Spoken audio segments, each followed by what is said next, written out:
What are y'all doing? Happy Easter. All right, I have a story for you, how it relates to Easter metaphysically. It's something that happened to me just a few weeks ago, and it's been a process for me, but I'd like to share with you how I'm dealing with that, how I have dealt with that, and it's very similar to the story of Jesus's crucifixion, resurrection, Easter. So a few weeks ago, I discovered that my two older brothers, mind you, one of my older brothers is a retired colonel in the Air Force, and my other older brother is an attorney. Okay, so I'm dealing with family members who are predominantly left brain dominant, highly intellectual, and they are what I would refer to as the epitome of material consciousness. So with that said, giving you a little bit of background, I experienced the biggest betrayal of my life. Just a few weeks ago, I discovered that they changed my deceased mother's will less than 2 months before she died. So some of you may know my story. My mother died from a terminal blood cancer back in 2021. And she had a long-standing will, a will that was drafted by her original attorney in 2013. So this is a long-standing, very detailed will. But both of my brothers behind my back, while my mother was incapacitated, heavily sedated, I would imagine, being so close to death. It was a rapid terminal blood cancer. They changed her will. She was isolated. It was absolutely undue influence, okay, all the things, right? So I had to go through this process of deep betrayal, and I just discovered this new will that was drafted 5 years ago, 2 months before she died, and inside this new will, I was disinherited from everything. My two brothers controlled the will, and their wives got my mother's diamonds and all her jewelry that was supposed to be left to me. They sold her house. Now, her house was paid for. So they sold it, and they got all profits. They got everything, and I didn't get anything. I didn't even get a memento to remember my mother. But with that said, I want to take you through the journey of Easter, in which my story is very similar to the crucifixion, the resurrection. Now, Easter metaphysically means the raising of our consciousness to spiritual consciousness, because we have finally left the material consciousness behind. The crucifixion that happened inside me was that I had to cross out betrayal inside my consciousness. I held on to deep betrayal. I've been betrayed a few times in my life, but this one was the biggest. So I could feel that deep inside my nervous system.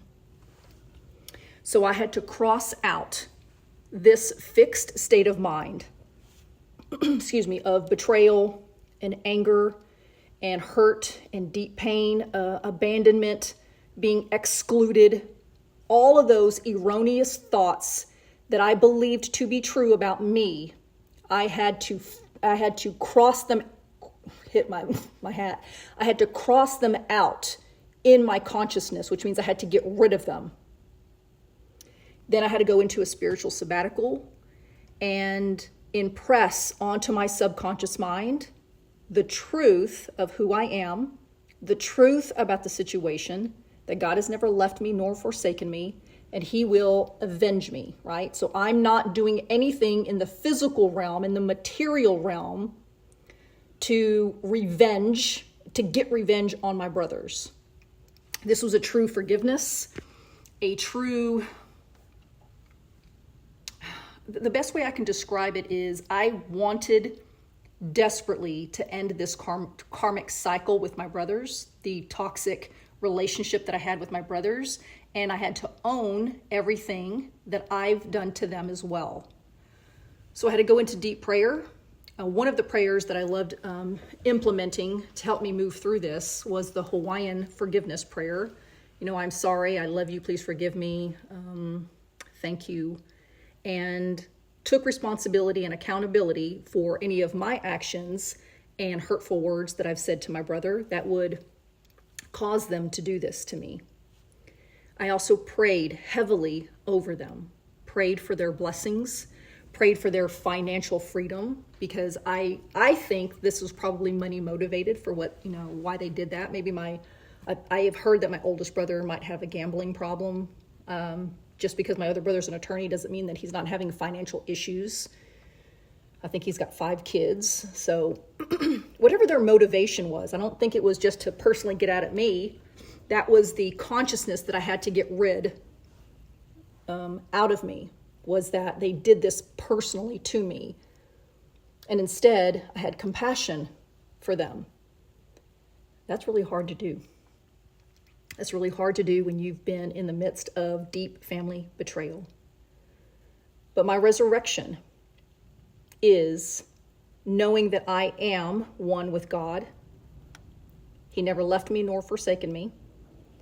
And I will be blessed tenfold because of this, because you can't take anything. Like, the thing that I like to remind myself is that what is mine by divine right will be returned to me. It's always mine. It can't leave me. It'll find its way back to me, right? It's always been mine. So whether it's the jewelry or the money owed to me, God's got it. I put it on God's tab, and I know that he will make it right for me.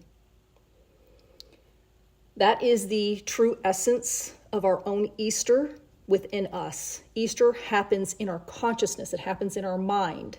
And Jesus' story is a reflection of that, of crucifying any fixed state of mind that is attached to any erroneous thoughts, whether it's abandonment, hurt, betrayal, being left out, unloved, unrequited love, ill will, ill health.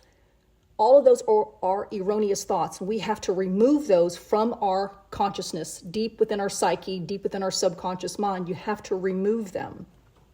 And when you can go into a deep prophetic alpha state, you're dropping your brain waves, you can realize and discover and recognize your oneness with God.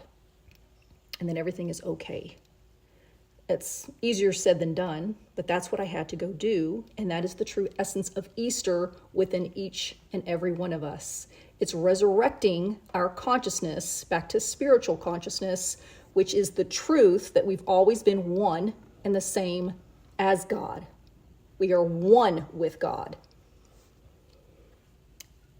So that's what I dealt with, moving through it, and it gets easier and easier, because I tell you what, the old Lynette would have been livid, incredibly hurt. I mean, it probably would have taken me years to get through this. I would have immediately contacted attorneys to contest the new will. I would have done everything in my body to get revenge on my older brothers, because that is something that was programmed into me since I was a little girl, because my parents were like that. They were very revengeful parents. So I'm going to leave you with this. I think it's a beautiful story, right? I'm not telling you that I'm not going through my issues as I make this video, because I still have my moments. But that's the beautiful thing about acknowledging our oneness with God, because any time that I go back into my emotions of being hurt and betrayed or even angered, right, coming up with all these different stories and reflecting on all the things they did to me while my mother was alive and then after she had passed, I dropped my brainwaves. I put on some ambient music, slow music, and I get my nervous system back under control. I have to regulate my nervous system, because when I can regulate my nervous system and my 2 hemispheres of my brain can go back to harmony, back to peace, then I know that I'm okay, that I'm taken care of. And this situation will be resolved without my personal interference. I need God to handle this, right? The God within each and every one of us will make our crooked paths straight. So I want to leave you with that, because if you are going through something that might be similar to mine, this is your Easter story. Your crucifixion is crossing out all erroneous thoughts and beliefs that are tied to the material world. Thoughts, beliefs, actions, betrayal, self-sabotage, anger, depression. You have to remove that out of your human psyche and realize who you really are, your true identity. So the Christ within you is a perfected subconscious mind. When your conscious mind has been perfected back to the truth, then it overflows into your subconscious mind. Now the subconscious mind and conscious mind are back in harmony, right? It's always going back to the truth, correcting your conscious mind. The conscious mind is what's attached to the material plane. It is you that has to control the beast. And that's a daily thing for me since this happened. But if you are going through the same thing, it's disciplining the conscious mind back to the truth, that you are one and the same as God. You possess all the, what I call the omni-identity, right? You possess omniscience, omnipotence. You're all-knowing, all-loving, all-kind, all-wise. You possess the same attributes as God.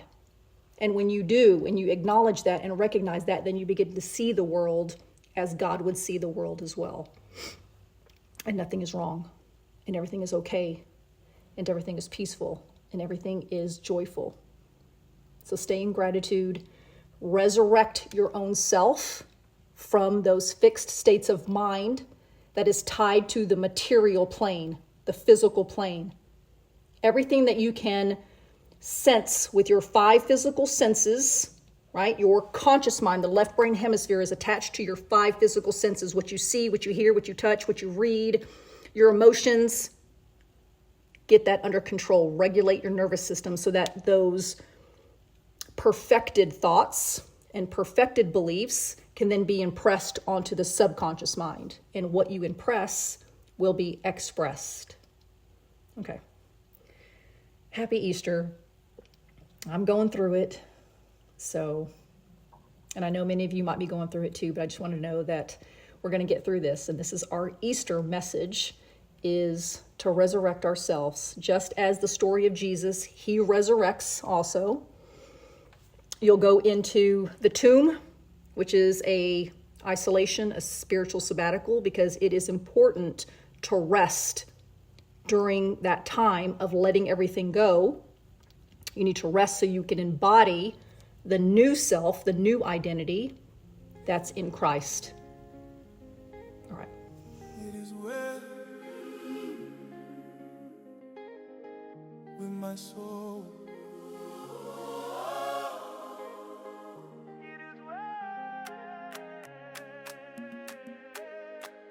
It is well.